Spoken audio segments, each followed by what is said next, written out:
Hollywood o jogou fora como lixo. O ator mais amado de A Feiticeira morreu limpando banheiros alheios.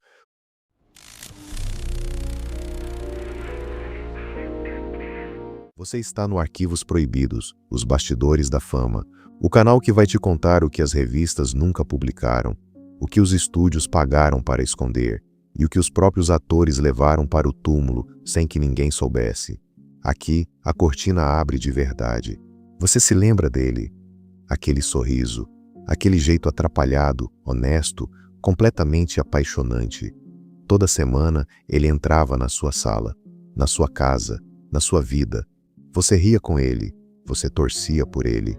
Mas o que você nunca soube, o que ninguém nunca contou, é que enquanto as câmeras gravavam, enquanto a plateia aplaudia, enquanto o mundo inteiro acreditava naquele sorriso, ele estava desmaiando de dor nos bastidores, engolindo remédio atrás de remédio só para conseguir ficar em pé, escondendo de todo mundo que a sua espinha estava se destruindo por dentro. E quando ele não aguentou mais, Hollywood simplesmente trocou de ator. E não disse nada a ninguém. Essa é a história de Dick York, o homem que interpretou Darren Stephens em A Feiticeira, e que pagou um preço que nenhum de nós poderia imaginar. Se você tem mais de 50 anos, é impossível que A Feiticeira não tenha feito parte da sua vida. A série estreou em 1964 e virou um fenômeno imediato.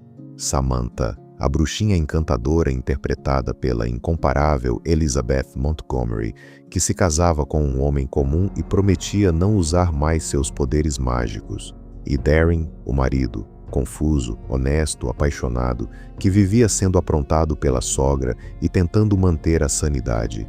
A química entre os dois era real. O público sentia.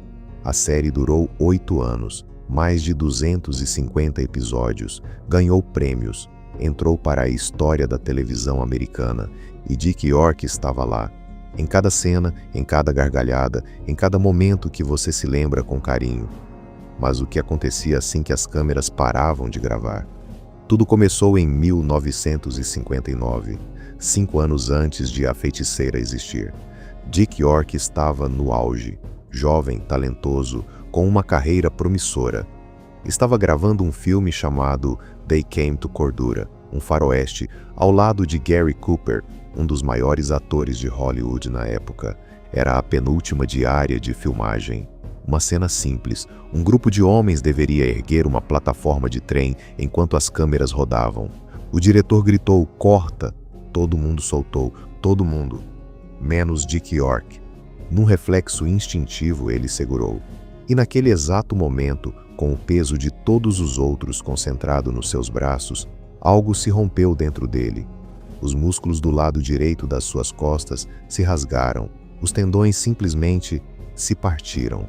Nas próprias palavras que ele deu em uma entrevista em 1992, pouco antes de morrer. Os músculos ao longo do lado direito das minhas costas se rasgaram, simplesmente estouraram. E aquilo foi o começo de tudo. A dor, os remédios, o vício, a carreira destruída. Mas Dick York não foi para o hospital, não parou de trabalhar. Ele tinha 29 anos, achava que era invencível, e essa decisão custou tudo. Nos anos seguintes a dor foi aumentando, em silêncio, lentamente. Os discos da sua espinha começaram a se comprimir, a se esfacelar. Ele foi ficando curvado, encolhendo. Um homem que media mais de 1,80 m foi perdendo centímetros da própria altura enquanto a coluna desmoronava por dentro. E para aguentar, ele foi recorrendo a remédios, cada vez mais fortes, cada vez em doses maiores. Quando A Feiticeira estreou em 1964, Dick York já era dependente de analgésicos, já dependente, e todo o mundo achava que ele era simplesmente o marido encantador da bruxinha. A equipe de produção tentou ajudar. Colocaram móveis especiais no set para que ele pudesse se apoiar entre as tomadas. Escreveram os roteiros de forma que Darren aparecesse principalmente no começo e no fim dos episódios. Os escritores contorciam as histórias inteiras para protegê-lo. Mas a dor não dava trégua. Havia dias em que ele mal conseguia decorar as falas, por causa dos remédios, e outros dias em que estava tão lúcido, mas a agonia física era tão insuportável que impossível se mover normalmente. Elizabeth Montgomery sabia, alguns do elenco sabiam, mas o público via apenas aquele sorriso. Fevereiro de 1969. Dick York estava sendo içado numa plataforma para gravar uma cena do episódio chamado Daddy Does His Thing, uma cena rotineira, como tantas outras, e então, ele simplesmente apagou, desmaiou no ar, caiu, e enquanto estava inconsciente, o seu corpo foi tomado por uma crise epiléptica. Uma ambulância foi chamada. Ele saiu do set de A Feiticeira numa maca e nunca mais voltou. O diretor William Asher foi ao hospital visitar Dick. Sentou ao lado da cama, olhou para aquele homem que por 5 anos havia sido o coração da série e perguntou, com delicadeza, se ele queria deixar o programa. Dick York disse que sim, não porque queria, mas porque sabia que não tinha mais escolha. E sabe o que aconteceu depois? Hollywood simplesmente substituiu ele. Trouxeram outro ator, Dick Sargent, mesma personagem, mesmo nome, mesmo casamento com Samantha. E na estreia da nova temporada, milhões de americanos ligaram à televisão e viram um rosto diferente no lugar do homem que amavam, sem explicação, sem despedida, sem um episódio especial dizendo adeus a Darin. Apenas outro ator, como se o anterior nunca tivesse existido. Dick York assistiu em casa, num apartamento pequeno, com dor nas costas, com a carreira acabada, com o telefone que havia parado de tocar. Os anos que se seguiram foram de silêncio e escuridão. As propostas de trabalho foram minguando. Depois cessaram por completo. Ninguém ligava mais para Dick York. Não havia mais papéis, não havia mais convites.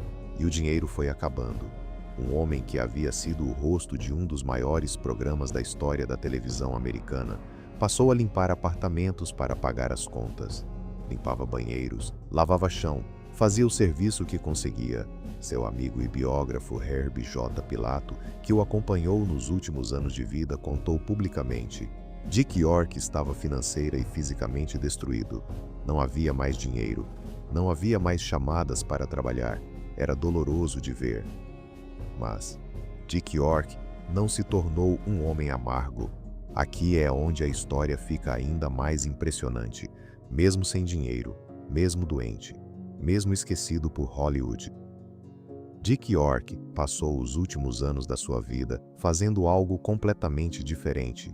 Ele criou uma rede de ajuda a pessoas sem teto. Deitado numa cama, muitas vezes incapaz de se levantar, ele ligava.